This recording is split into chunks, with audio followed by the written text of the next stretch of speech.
message on Julia.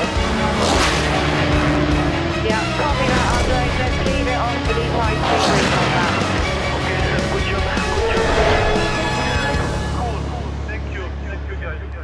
Bienvenue dans 24 heures Inside, retour sur le plateau ici au Mans de votre chaîne d'information continue consacrée à l'événement des 24 heures du Mans 2015, 83e du nom. Nous avons des invités, des sujets, des enquêtes, des promenades dans les coulisses des 24 heures. Inside Le Mans, justement, comme son nom l'indique.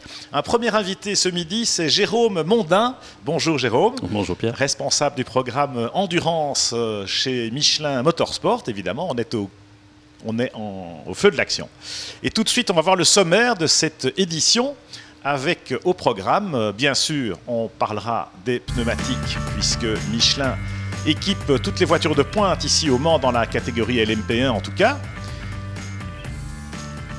Deuxième sujet, le pavillon des femmes, parce que nous aurons une invitée, en l'occurrence Inès Tétinger, jeune pilote d'endurance. Et puis enfin, la soirée de gala hier avec le dîner du président. Et à propos du président, on vient de voir Pierre Fillon, le président de la CO, et puis Jean Todt, président de la FIA. Il y a un troisième président qui vient d'arriver sur Le Mans ce midi, c'est le président de la République, François Hollande, qui a tout de suite été mis dans le bain, dans les garages. Vous le voyez ici chez Toyota avec Pascal Vasselon, le directeur technique de l'équipe japonaise, qui est français, qui est un ancien de Michelin d'ailleurs. Le président Hollande, très attentif à ces motorisations hybrides et à la recherche du meilleur rendement énergétique sur ces voitures des 24 heures du Mans, qui participent évidemment au progrès technologique pour la voiture de Monsieur Tout-le-Monde également, avec ces systèmes de récupération d'énergie cinétique au freinage. Impressionné aussi par le cockpit, Stéphane Sarrazin à gauche, un des pilotes français de cette équipe Toyota Motorsport au Mans. Le président qui va visiter également les garages des autres écuries principales. On lui explique le maniement du volant. On sait que c'est sur les palettes du volant que les pilotes opèrent les commandes. Petite visite aussi dans une équipe française, en l'occurrence chez Alpine, engagée en LMP2. Alpine qui va annoncer bientôt une nouvelle voiture de sport française, bien dans la tradition de la marque au Mans, qui est là depuis 60 ans, pas moins. C'est un anniversaire. Et le président y participe. Chacun y va même de son petit selfie. Vous voyez que l'ambiance est relativement bon enfant. Voilà donc pour cette arrivée en fanfare du président François Hollande dans les stands des 24 heures du Mans. On se retrouve en plateau avec Jérôme Mondin pour parler précisément des pneumatiques. Jérôme, on va voir des images du warm-up ce matin. On a constaté que si les Porsche ont dominé assez facilement les qualifications, en rythme de course ce matin, on a vu des Audi émerger aux 3 premières places. Alors est-ce qu'on peut imaginer que dans cette bagarre entre les deux frères ennemis allemands, les deux constructeurs allemands, ça peut basculer de l'un vers l'autre? Je crois que déjà que la course va être très ouverte entre les différents constructeurs. On a vu effectivement des Audi Veloz ce matin, mais sur les courses avant Le Mans, on a vu aussi qu'elles étaient très véloces et très constantes sur la durée, notamment à Spa, où elles ont pu faire 2 relais et demi, quasiment 3 avec un seul train de pneumatique. Donc on sait que c'est un de leurs points forts, même si en vitesse pure, elles semblent un petit peu en retrait par rapport à leur cousine de Stuttgart. Voilà, donc tout est dans la stratégie. On voit les images du warm-up ce matin. Tout est donc dans la stratégie. Alors, les pneumatiques, Jérôme, sont effectivement développées spécifiquement pour chacune des marques engagées en LMP1, selon la répartition des masses, selon les exigences de motricité, par exemple. Exactement. Les voitures sont quand même assez différentes. Elles sont toutes hybrides, mais la manière de redonner la puissance au sol et donc à travers le pneu est assez différente, donc elle demande des développements spécifiques. Et puis notre but, c'est aussi d'apporter apporter le meilleur pour chaque voiture, pour chaque pilote, quelles que soient les conditions. Donc on arrive à développer des gammes spécifiques pour chaque constructeur, oui. Est-ce qu'il y a une grande variation de performance d'un pneu à l'autre, d'un pneu slick, je dirais, de course normale chez Porsche, chez Audi, chez Toyota? Non, en fait, le pneu doit permettre d'extraire le meilleur de chaque voiture. Donc le niveau de performance ultime, je dirais, est très proche, optimum en tout cas. Et mais ensuite, c'est la façon dont il va recevoir les informations du pilote de la voiture et comment il va le restituer, en fait, qui fait qu'on a des gammes différentes, mais en termes de performance ultime, on va dire qu'ils sont équivalents entre les différentes marques. Et le degré d'usure, lui, peut varier peut-être d'une voiture à l'autre, d'un style de pilotage à l'autre même? Bien évidemment, le réglage est primordial, la façon de conduire aussi. Donc évidemment, c'est pour ça qu'on fait les tests avant course. Ça permet aussi d'optimiser tout ça de manière à avoir la performance, oui, mais le plus longtemps possible, en tout cas sur les 3 ou 4 relais qu'on peut espérer voir cette année. Voilà, parce que Audi, vous l'avez dit, à Spa, est parvenu à faire durer vraiment le pneumatique et donc à éviter du temps perdu lors des ravitaillements, des arrêts. Si on ne change pas de pneus, forcément, ça va plus vite. C'est comme ça qu'Audi s'est imposé à Spa, en quelque sorte. Exactement. Ici, au Mans, on parle donc de 3 ou 4 relais, ouais, avec le même train de pneus. Tout dépend, j'imagine, aussi des conditions climatiques et de l'adhérence de la piste. Alors, oui, effectivement, ça va influer, bien évidemment, mais nous avons différents pneus aussi pour répondre aux différentes conditions de piste. Donc là, avec le beau temps revenu, je pense qu'on aura une température de piste de l'ordre de 35 à 40 degrés pour le départ de la course. À peu près équivalente à la température dans notre studio. Hein, oui, à peu près, effectivement, il fait bon ici. Ça nous met en condition pour le départ de la course, comme ça. Donc après, on a un pneu qui va répondre à ces conditions. Donc chaque écurie, bien évidemment, va faire ce choix-là. Et ensuite, par rapport à ce qu'on aura vu pendant les séances libres, qui ont été un petit peu perturbées par la météo, donc ça va dépendre aussi de ce que les écuries auront pu voir et de leur degré de confiance, mais commenceront, je pense, de manière générale par plutôt un triple relais, de manière à voir exactement avec les conditions de piste qu'ils auront en ce début de course pour pouvoir après élaborer leur stratégie, voir s'ils continuent avec 3 relais ou s'ils passent à 4 relais. Très bien.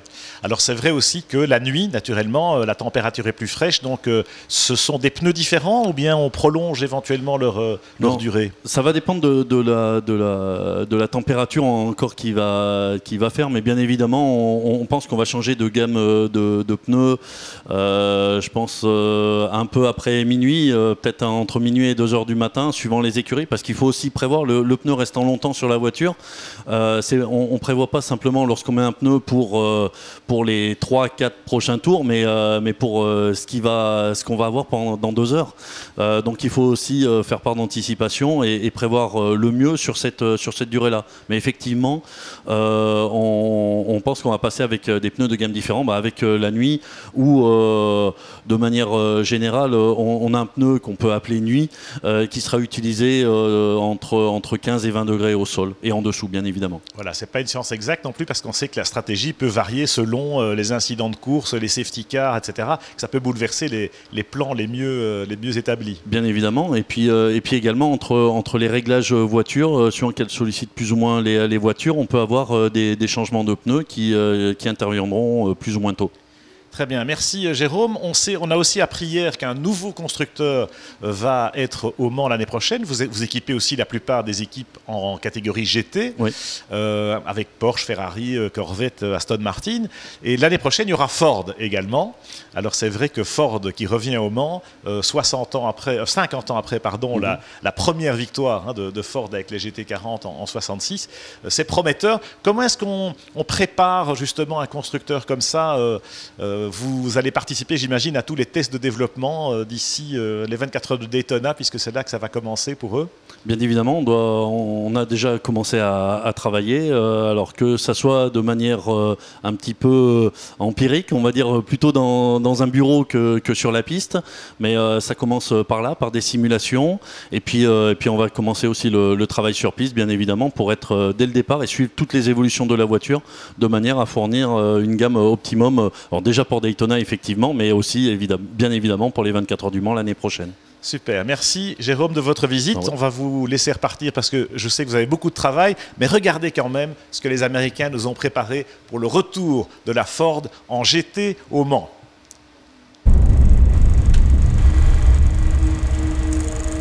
Le Mans, 1966. Henry Ford II attended and was given the honor of signaling the famous Le Mans start. Man against man, machine against machine. And the black number 2 Ford still holds the lead. First place, the number 2 Ford GT. Second place, the number 1 Ford GT. Third place, the number 5 Ford GT. An authoritative win for the American Challengers. Revient à la voiture numéro 2.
Retour sur le plateau de 24 heures Inside, ici au Mans, à 3 heures, un peu moins, du départ de la course.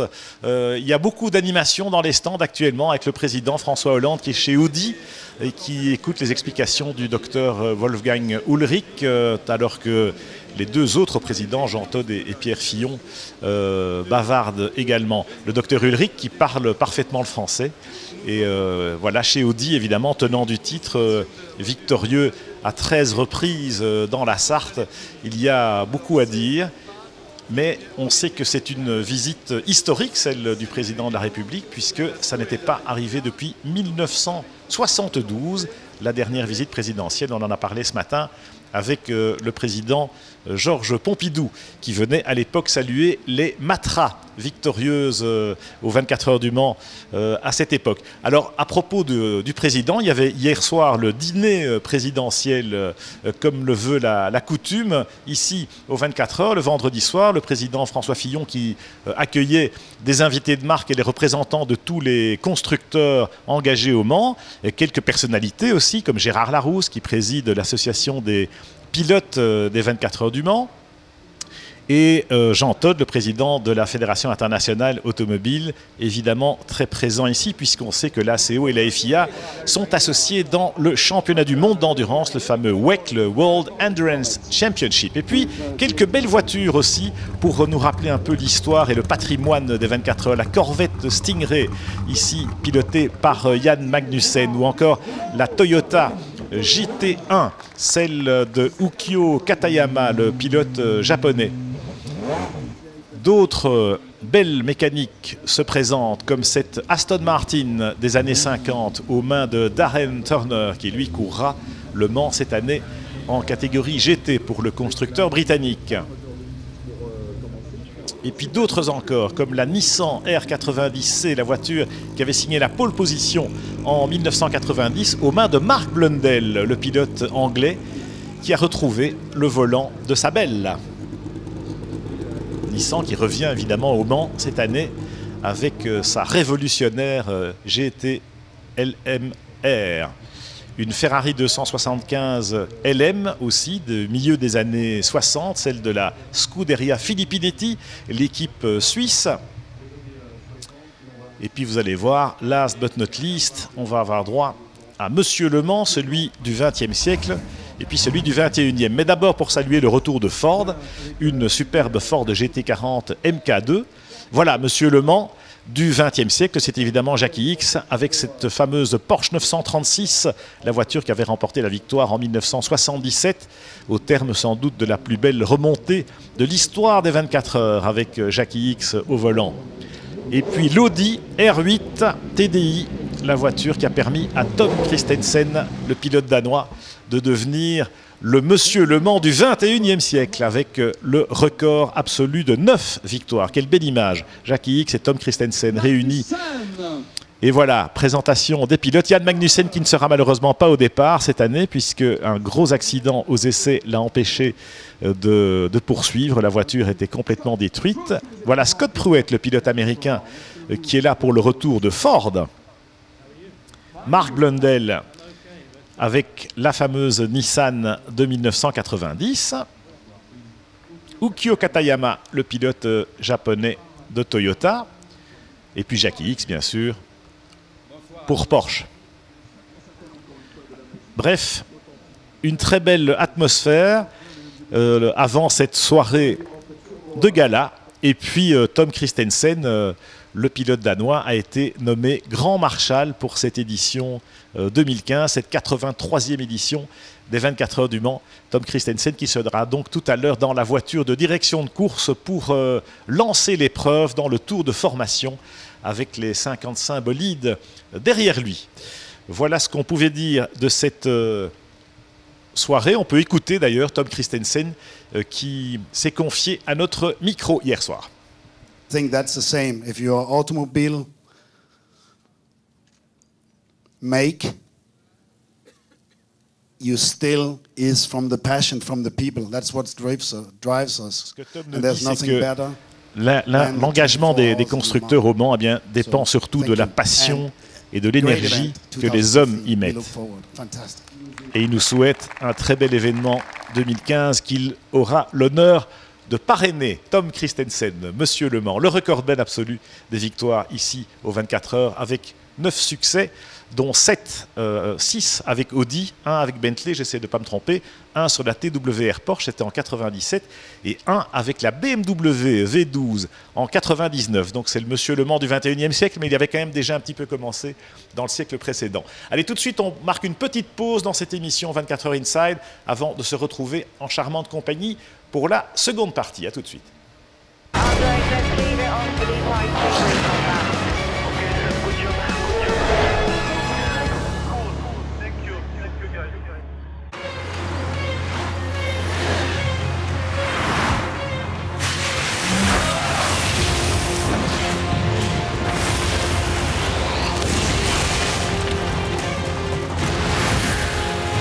Face à une météo imprévisible, comment rester hors de danger? Michelin crée aujourd'hui Cross Climate. Le premier pneu capable de faire face aux aléas climatiques grâce à ses performances révolutionnaires. Avec l'innovation Michelin Cross Climate, armez-vous face aux aléas climatiques. Michelin, une meilleure façon d'avancer. Pourquoi cette montre?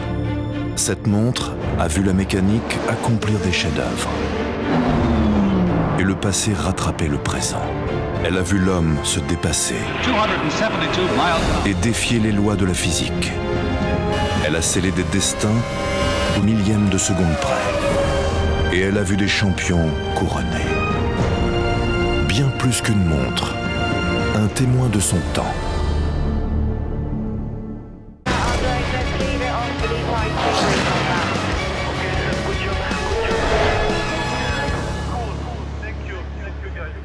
Retour sur le plateau de 24 heures Inside avec Inès Tétinger qui nous rejoint. Inès, bonjour, bienvenue. Merci. Et puis on va parler du Mans et on va parler de vos projets futurs. Et puis Guillaume Moreau est avec nous aussi.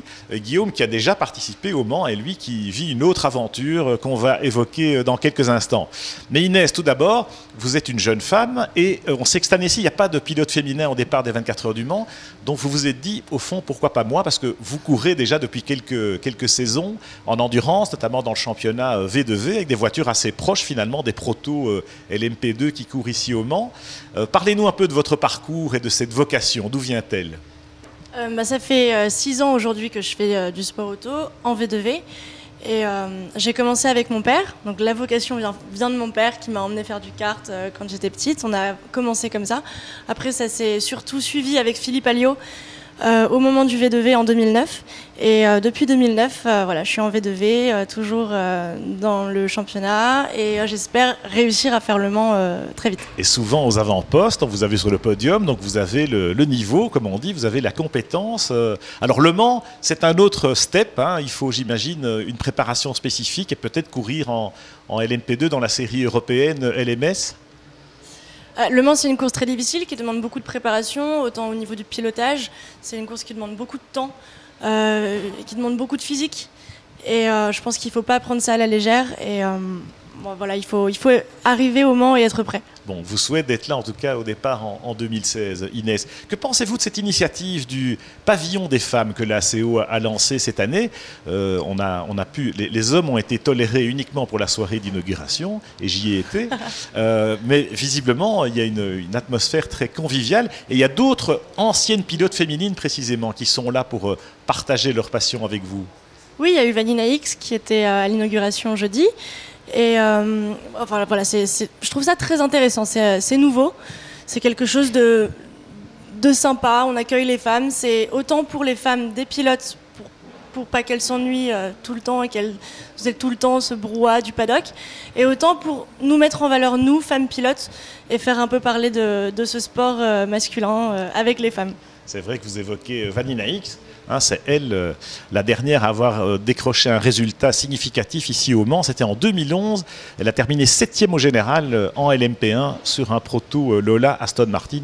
Excusez du peu.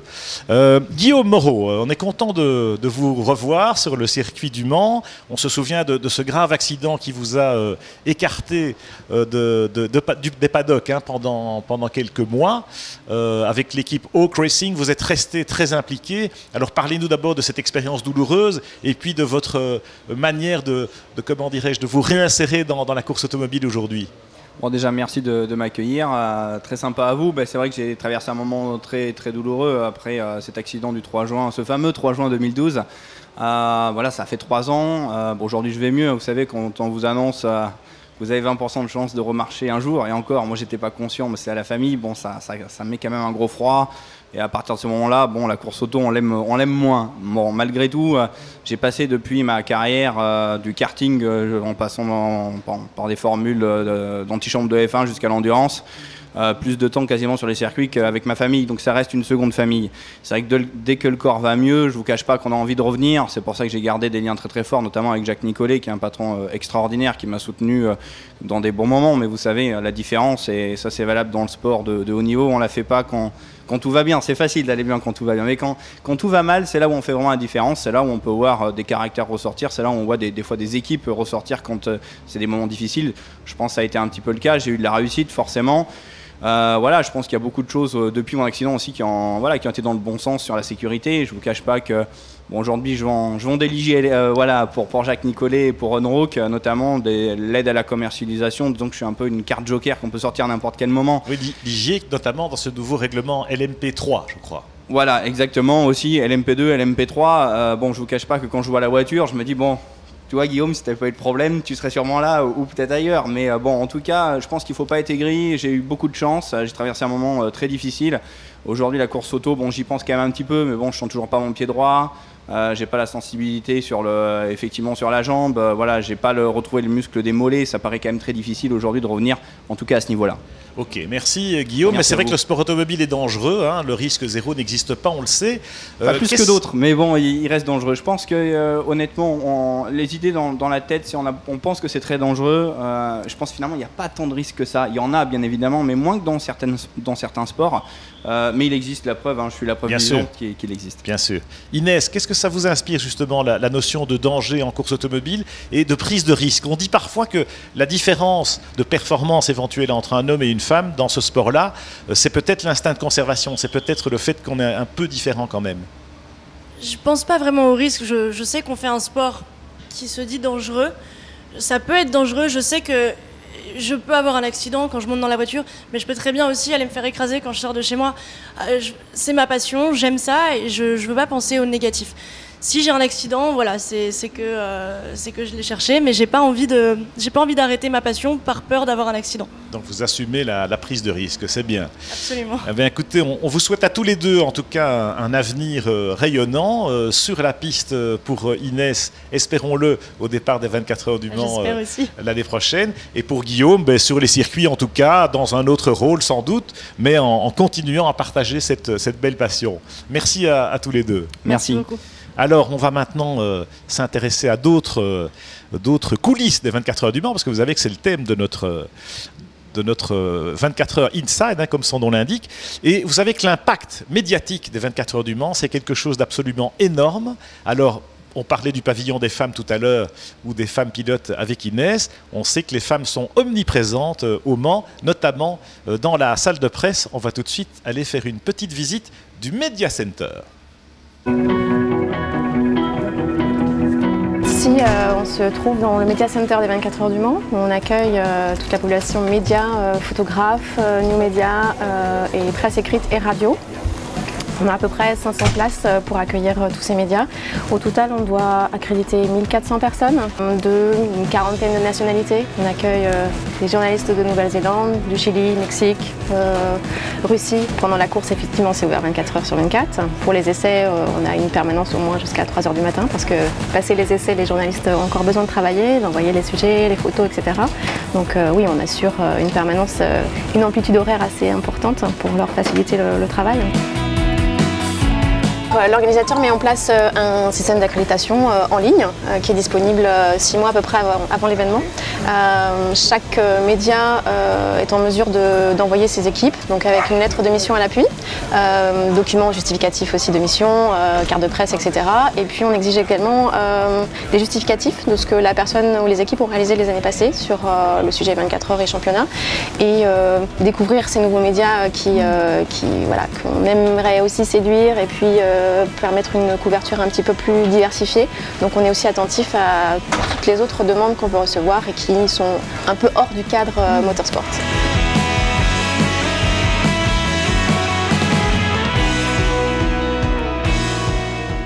Voilà, plus de 1400 journalistes accrédités. Ils viennent du monde entier, vraiment. On a vu des Japonais, des Américains, des Russes.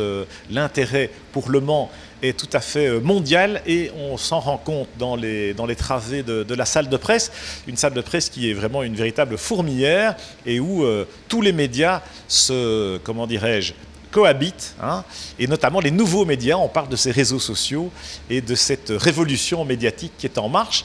Notre chaîne d'information continue sur Internet en est la preuve. Et puis bien sûr, la fameuse application des 24 heures du Mans, c'est l'app que vous devez télécharger pour suivre la course en direct tout à l'heure à partir de 15 h avec tous les classements, toutes les informations, le live timing comme on dit, les images de la télévision naturellement, mais aussi les caméras embarquées dans les voitures. Vous pouvez devenir en quelque sorte votre propre réalisateur sur smartphone, sur tablette, en guise de second écran en réalité après la télé, puisque nos amis de France Télévisions ou d'Eurosport sont naturellement mobilisés par l'événement eux aussi. Nous, on va rester dans les coulisses des 24 heures du Mans tout au long de la course, de 15 h de départ tout à l'heure jusqu'après l'arrivée demain, 24 heures Inside. Et là, pour vous aider à aimer cette course encore plus et à justement en pénétrer les coulisses. On se retrouve tout à l'heure pour une prochaine édition de 24 heures Inside.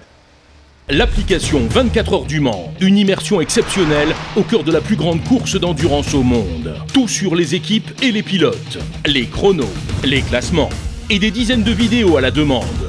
Avec l'application et son option live, ne ratez rien, offrez-vous les images en direct et choisissez vos caméras embarquées. N'hésitez plus, soyez connectés. Téléchargez maintenant l'application 24 heures du Mans.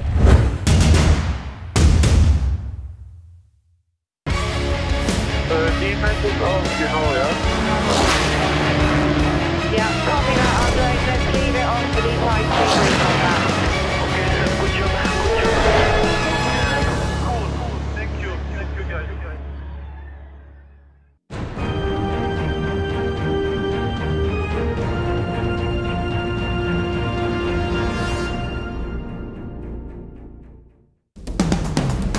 Les 24 heures du Mans comme vous ne les avez jamais vues. 24 heures Inside est la chaîne de l'événement. Pénétrez le cœur de la plus grande course d'endurance au monde. Découvrez les coulisses et les histoires qui font la légende. Rencontrez les acteurs et les fans. 24 heures Inside parce que l'événement est aussi autour de la piste. Le journal des 24 heures sur vos tablettes, téléphones et ordinateurs.